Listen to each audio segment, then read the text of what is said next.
Mo kí wa gbogbo olólùfẹ́ ìkànnì Only Jesus TV jákèjádò gbogbo àgbáyé. Mo kí wa kú dédé àkókò yìí. Oṣù kẹfà la wà yìí, ọdún fẹ́ lọ dá sí méjì. Èmi sí láti òkè wá balẹ̀ Àgbàlá Gabriel. Ó sì ń sọ̀rọ̀ àṣẹ jáde. Bákan náà ló sọ àṣírí èyí tó wà nínú oṣù kẹfà àti áńgẹ́lì tó ní láti máa retí bí ọdún ṣe fẹ́ lọ dá sí méjì yìí. Àwọn ọ̀rọ̀ àdúrà àti àṣẹ láti ẹnu Àgbàlá Gabriel bákan náà. Ẹ wò, ẹ jẹ́ ká wá lọ wo fídíò yìí fúnra wa ká sì máa claim àwọn ìbùkún tó wà nínú àdúrà yẹn. Ẹ má wá jẹ́ ká dá nìkan jẹ ìbùkún àdúrà yìí. Ẹ jẹ́ ká pín, kálé, ká oko, káàkiri kí àwọn ẹlòmíràn náà kó jẹ àǹfààní àdúrà yìí. Yóò dára fún wa lórúkọ Jésù. Ó yá lókè lọ́hùn. Only Jesus TV. Ó kù oṣù mẹ́fà kí ọdún yóò parí. Ó kù ọjọ́ mẹ́fà kí oṣù yìí parí. A dẹ̀ tún wà ní oṣù kẹfà. Ó kù oṣù mẹ́fà kí ọdún yìí fi parí. Ó kù ọjọ́ mẹ́fà tí oṣù tá wà ń bẹ̀ yìí á parí. Today is 24th of June. 30 days ló wà nínú June. 30 days òun ò pé 31.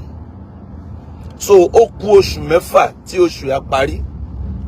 Àti ọjọ́ mẹ́fà tí oṣù yóò parí. Nínú eléyìí tá wà ní oṣù kẹfà. Áńgẹ́lì tó bẹ Màríà wò ní oṣù kẹfà. Wọ́n ń pè ní áńgẹ́lì ìròyìn ayọ̀. Gbogbo ẹ̀yin tẹ́ ẹ gbàgbọ́, màá kàn fi Ọlọ́run bí ọ níbi tó wà. Tó bá ti ń ṣàmì yẹn, méṣọ̀ pé ó fi ránṣẹ́ sẹ́nìkan. Ọ̀rọ̀ àṣẹ eléyìí, ọ̀rọ̀ àṣẹ agbára ni. Ọ̀rọ̀ àṣẹ eléyìí, ó wá pẹ̀lú iná. Ọ̀rọ̀ àṣẹ eléyìí, ó wá pẹ̀lú àrá. Ọ̀rọ̀ àṣẹ eléyìí, ó wá pẹ̀lú májẹ̀mú. Ọ̀rọ̀ àṣẹ eléyìí, ó wá pẹ̀lú èdìdí. Ọ̀rọ̀ àṣẹ eléyìí, ó wá pẹ̀lú ìmúṣẹ. Ọ̀rọ̀ àṣẹ eléyìí, ó wá pẹ̀lú ìdánilójú. Ọ̀rọ̀ àṣẹ eléyìí, ó wá pẹ̀lú agbára. Ọ̀rọ̀ àṣẹ eléyìí, ó wá pẹ̀lú májẹ̀mú ọ̀run. Áńgẹ́lì tó jíṣẹ́ fún Màríà ní oṣù kẹfà. Ẹ̀yin tẹ́ ẹ fi agbára ṣàmì, ó máa jíṣẹ́ fún ọ lóṣù yìí. Àmín Jésù. Wò ó, lóòótọ́ ó kù ọjọ́ mẹ́fà kí oṣù yìí parí. Èmi rí Ọlọ́run tí kìí fi àkókò ṣe. Mo rí Ọlọ́run tí kìí fi oṣù ṣe, kìí fi ọdún ṣe. Ọlọ́run ìṣẹ́jú àyá ni. Ọlọ́run nísinsìnyí ni. Isaiah 43:19. Isaiah 43:19. Kíyèsí, èmi ó sọ ohun tuntun nísinsìnyí. I serve a God of now. A God of now. A God of now. A God of now. Àwọn áńgẹ́lì dájọ́ fún Sarah. Wọ́n ní Sarah, tó bá dìwò yí àmọ́dún. Tó bá dìwò yí àmọ́dún. Elisha, òun dájọ́. Oníníwò yí ọ̀la. Oníníwò yí ọ̀la. So ìwòyí mẹ́ta la ní. A ní ìwòyí àmọ́dún. A ní ìwòyí ọ̀la. A dẹ̀ ní nísinsìnyí. Ọlọ́run tèmi ń sìn, Ọlọ́run náà ni. Ọlọ́run nísinsìnyí, Ọlọ́run tí í ṣe ohun gbogbo nígbà tó bá wù ú. Sà, Ọlọ́run tó lè sọ ẹni ilẹ̀ dẹni òkè ní ìsìn. Ọlọ́run tó lè sọ májẹ̀mú ẹ̀ kalẹ̀ lórí ẹni tí ayé ti rò pin. Ọlọ́run tí í gbé ní dìde lójú kan náà.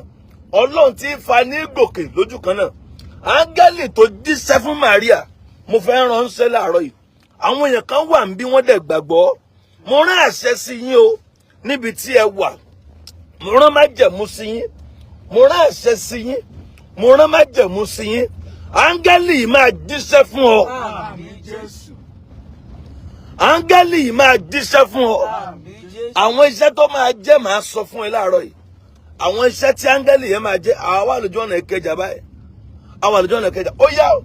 send ẹsẹ̀ nìkan ọ̀rọ̀ àṣẹ eléyìí ó wá pẹ̀lú iná wọ́n ní kó o gbọ́dọ̀ dáwò make sure pé o fi ránṣẹ́ sí àǹtí yín àbúrò yín màmá yín ẹ̀gbọ́n yín ọ̀nkọ yín tó wà labroad àbúrò yín tó wà Naija torí ọ̀nà ó làṣà láàrin 6 days yìí ẹlòmíì ó máa béèrè pé olúwa àṣẹ báyìí ló tó láàrin ọjọ́ 6 tó kù yìí kí oṣù yìí parí mo rí ọ̀gọ̀rọ̀ ẹ̀yin tá ẹ máa béèrè pé àṣẹ báyìí ló lágbára tó Ọlọ́run àṣẹ báyìí ló ga tó àṣẹ báyìí lórúkọ rẹ tó ìmọ̀ pé ó yà mí lẹ́nu mi ìmọ̀ pé ó ṣe mí lóore mi ìmọ̀ pé ó lànà fún mi olúwa ló sọ bẹ́ẹ̀ báyìí lolúwa wí gbogbo ẹ̀yin tá ń retí èsì ayọ̀ gbogbo ẹ̀yin tá ń retí lẹ́tà ayọ̀ gbogbo ẹ̀yin tá ń retí nǹkan ìdùnnú gbogbo ẹ̀yin tá ń retí lẹ́tà promotion gbogbo ẹ̀yin tá ń retí kí contract yẹn ó bọ́ sí láàrin ọjọ́ 6 yìí báyìí lolúwa wí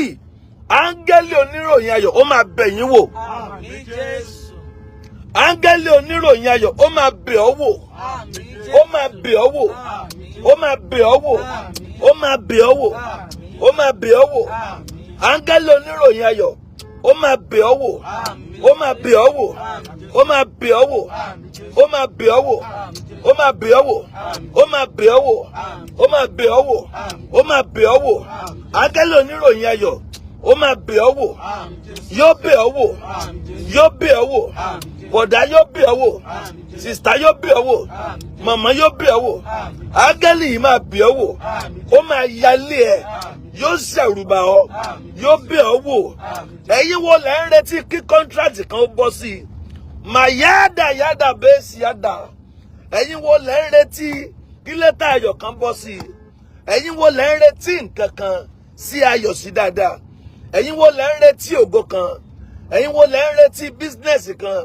àárọ̀ Monday la wà yìí ó wà fún iṣẹ́ láti àárọ̀ Monday wọ Saturday àwọn èèyàn ń ṣiṣẹ́ ẹ̀yin wo lẹ́ ń retí owó kan ẹ̀yin wo lẹ́ ń retí contract kan ẹ̀yin wo lẹ́ ń retí àláàtì kan mo rán àṣẹ sí yín áńgẹ́lì tó bẹ Màríà wò nígbà tí Màríà ò mọ̀ áńgẹ́lì tó bẹ Màríà wò nígbà tí ò tiẹ̀ retí ẹ̀ áńgẹ́lì tó bẹ Màríà wò nígbà tí ò tiẹ̀ wọ́ tiẹ̀ ó ní àlàáfíà fún ọ Luke 1:26 ó ní àlàáfíà fún ọ ìwọ ń tá kọjú ṣíṣe lóore ó ní alábùkún fún ni ọ láàrin àwọn obìnrin mo rán àṣẹ sí ọ mọ̀mọ́ bàbá yìí mo rán àṣẹ sí ọ níbi ó wà fi agbára sàmì áńgẹ́lì yìí máa bẹ̀ ọ́ wò Àmín Jésù. áńgẹ́lì yìí máa bẹ̀ ọ́ wò Àmín Jésù. ó máa bẹ̀ ọ́ wò ó máa bẹ̀ ọ́ wò ọjọ́ 6 ni o 6 days ọjọ́ 6 tó kù yìí kí oṣù yìí parí mo fi ẹlẹ́dàá ayé àti ọ̀run bẹ̀ ọ́ ìwọ kan make sure pé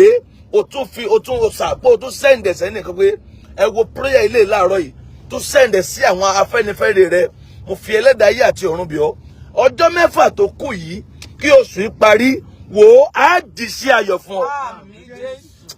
obìnrin sàmì á di sí ayọ̀ fún ọ Àmín Jésù. ooo a máa di sí ayọ̀ fún ọ Àmín Jésù. a máa di sí ayọ̀ fún ọ a máa di sí ayọ̀ fún ọ a máa di sí ayọ̀ fún ọ a máa di sí ayọ̀ fún ọ a máa di sí ayọ̀ fún ọ a máa di sí ayọ̀ fún ọ ìjọ jẹ́ mọ̀ pé òrùn tó kù lókè yìí ó tó aṣọ ọgbẹ́ ẹ̀yin kan ti sọ ìrètí yín nù Èsìkẹ́ 37 nígbà bọ́ ìsàlẹ̀ rẹ̀ ó rẹ̀ pé verse 11 yẹn àwọn ọmọ Ísírẹ́lì wá ń dá Olúwa ń sọ fún Èsìkẹ́ pé Èsìkẹ́lì èyí táwọn ọmọ Ísírẹ́lì ń sọ rèé o wọ́n ní ìrètí wa ti pin egungun wa sì gbẹ Èsìkẹ́ 37 ẹ bá wọn verse 11 àbí verse 12 37 11 verse 12. Nígbà náà ni ó sọ fún mi pé nígbà náà ni wọ́n sọ fún Èsìkẹ́lì pé ọmọ ènìyàn egungun wọ̀nyí ni gbogbo egungun tó gbẹ nílẹ̀ Ísírẹ́lì wò wò ó wọ́n wí pé egungun wa gbẹ ìrètí wa sì pin ní ti àwa wọ́n ké wa wọ́n rántí gbogbo èyí tí wọ́n rántí yín mọ́ mà yáàdà bá ṣàìdà mo rán àṣẹ o ẹ̀yin tí wọ́n ti gbàgbé yín ẹ̀yin tí wọ́n rántí yín mọ́ ọ̀run ìrántí sílẹ̀ fún ọ báyìí Àmín Jésù. ọ̀run ìrántí sílẹ̀ fún ọ báyìí Àmín Jésù. ọ̀run ìrántí sílẹ̀ fún ọ báyìí ọ̀run ìrántí sílẹ̀ fún ọ báyìí Àmín Jésù. ọ̀run ìrántí sílẹ̀ fún ọ báyìí Àmín Jésù. ọ̀run ìrántí sílẹ̀ fún ọ báyìí Àmín. Olúwa sọ fún Èsìkẹ́lì pé again ó sọ fún pé pé nígbà náà ni ó sọ fún mi pé ọmọ ènìyàn egungun wọ̀nyí ní àwọn egungun tá a ló gbẹ ní verse 1 verse 2 verse 3 tá a ní kó béèrè pé ṣé egungun yìí lè yè tí mo fi ní yóò yè tí mo fi ní o sọ tẹ́lẹ̀ tó dẹ̀ sọ tẹ́lẹ̀ tí wọ́n dẹ̀ yè àwọn egungun yìí ní ilẹ̀ gbogbo yìí. àwọn èèyàn náà ń jẹ́ bẹ́ẹ̀ kì í ṣe pé wọ́n kú ṣùgbọ́n ìrètí wọn pin ni kì í ṣe pé wọ́n kú ayé wọn ló gbẹ kì í ṣe pé wọ́n kú ìrètí wọn ló pin kì í ṣe pé wọ́n kú kì í ṣe pé wọ́n ti degun àfi ayé wọn wé nǹkan tó gbẹ ìta àti ká tí ò ní retí mọ́ àfi ayé wọn wé àwọn tí a ti kó ìkólọ wọn lọ àfi ayé wọn wé àwọn tí wọ́n ti ní nǹkan rí tí wọ́n sì ní mọ́ àfi ayé wọn wé gbà Jóòbù tó sọ ọmọ 10 nù lọ́jọ́ kan ṣoṣo ó dẹ̀ sọ gbogbo tó ní Job 42 verse 10 ó wá ní Olúwa sì yí ìgbèkùn Jóòbù Olúwa sì yí padà sọ ọmọ ènìyàn kì í ṣe gbogbo bẹ́ẹ̀ mò ń bá wí àwọn ọmọ Ísírẹ́lì mò ń bá wí pé ó yá pé ọmọ ènìyàn egungun wọ̀nyí ní gbogbo ilẹ̀ Ísírẹ́lì egungun tá à ń sọ àwọn ọmọ Ísírẹ́lì ni wo wọ́n wí pé egungun wa gbẹ ànírètí mọ́ la fi sọ pé egun wa ti gbẹ ànírètí àní òpù mọ́ kò sí bí a fẹ́ lọ mọ́ ní ti àwa ńgbà wọn ti ké wa wọn rántí wa fámílì ò rántí ẹ̀gbọ́n ò rántí wọn mọ́ àbúrò ò rántí wọn mọ́ olóore gbàgbé wọn àwọn èèyàn promise wọn ò ṣe àwọn èèyàn ṣèlérí fún wọn ò ṣe wọ́n bá nǹkan lọ ó di ẹtì wọ́n fẹ́ ṣe rere wọn ò rí ṣe wọ́n dáwọ́lé ohun rere ó ń di ẹtì ògo ó di òfo mọ́ wọn lọ́wọ́ ibùjókòó náà wá di bí ahoro ibi wọ́n ń gbé wọ́n ti fún wọn nílé ibi wọ́n ń gbé wọ́n ti fún wọn níwèé wọ́n tún kọ́lé lọ ilé di ẹtì mọ́ wọn lọ́wọ́ mo rán àṣẹ sí ọ ohun gbogbo tó ti di ẹtì ohun gbogbo tó ti di ẹtì Olúwa gbé dìde àmín Jésù rú àmì òrè Olúwa gbé dìde àmín Jésù ohun tó ti di ẹtì ohun tó di ẹtì ohun tó di ẹtì ohun tó di ẹtì ohun tó di ẹtì ohun tó di ẹtì Olúwa gbé dìde Olúwa gbé dìde Olúwa gbé dìde Olúwa gbé dìde egungun tá ń sọ yìí ni pé àwọn ọmọ Ísírẹ́lì ni wọ́n ní àti gbẹ báńkà ibẹ̀ yẹn àti gbẹ ó sọ fún mi pé ọmọ ènìyàn egungun wọn tá ń sọ ilẹ̀ Ísírẹ́lì ni wọ́n wí pé egungun wa gbẹ ìrètí wa pin ní tàwa wọ́n ti gbàgbé wọ́n ti ké wa kúrò nítorí náà sọ tẹ́lẹ̀ kí o sì wí sọ tẹ́lẹ̀ màmá mo sọ tẹ́lẹ̀ ohun tó gbẹ láyé ẹ ohun tó dákú ohun tó ń dákú dájí bísínẹ́sì tí ò lọ mọ́ òkòwò tí ò lọ mọ́ ọjà tó ti tán lórí ẹ n tí ò sí fún ọmọ yẹn àṣẹ rèé ẹ̀yin wo lẹ fi agbára sàmì lọ́sẹ̀ yìí Olúwa gbé dìde. àmín Jésù. ìjẹ́jẹ́ mọ̀ pé oṣù kẹfà yìí ni ọ̀sẹ̀ yìí ni oṣù kẹfà parí ọ̀sẹ̀ yìí ni èdè 24 ọ̀la Tuesday 25 Wednesday 26 Thursday 27 Friday 28 Saturday 29 Sunday 30 lóṣù bá parí tọ́pẹ́ máa mú Monday irú èní ní next week ó John the one àánú tó rí irú ẹ̀ rí mayada bá zàdáyà ẹ̀yin wo lẹ fi agbára sàmì ọ̀sẹ̀ yóò bí ọ wò àmín Jésù àánú tó rí irú ẹ̀ rí ire tó rí irú ẹ̀ rí ọ̀sẹ̀ yìí ó máa bí ọ wò àmín Jésù ọ̀sẹ̀ yìí ó máa bí ọ wò àmín Jésù ọ̀sẹ̀ yìí ó máa bí ọ wò àmín Jésù ọ̀sẹ̀ yìí ó máa bí ọ wò àmín Jésù ọ̀sẹ̀ yìí ó máa bí ọ wò ọ̀sẹ̀ yìí ó máa bí ọ wò ọ̀sẹ̀ yìí ó máa bí ọ wò ẹ máa wo àwọn kan drive lọ́wọ́ àwọn kan wà ní mọ́tò ẹnìkan wà ní yàrá ẹ̀ ẹnìkan ṣe ń jí ni ẹnìkan ṣe ń lọ bí iṣẹ́ ni ẹnìkan ń dáná lọ́wọ́ ó dẹ̀ ń wò ẹnìkan gbórílé bed ó wá ń wò báyìí ẹnìkan ń wo TV lápá kan ó dẹ̀ ń wo fóònù lápá kan bẹ́ẹ̀ ni ẹnìkan rìn lọ lójú ọ̀nà ó dẹ̀ ń wò ẹnìkan mu tíì lọ́wọ́ ó dẹ̀ ń wò bẹ́ẹ̀ ni ẹnìkan ò tí ì jí dáadáa ó kàn rí pa wà life ó dẹ̀ tán ó dẹ̀ ń fojú kan sùn díẹ̀ ń pajú kan dé wò ìwọ la rán mi sí o tó o bá ti gbàgbọ́ bẹ́ẹ̀ màmá yìí ìwọ la rán mi sí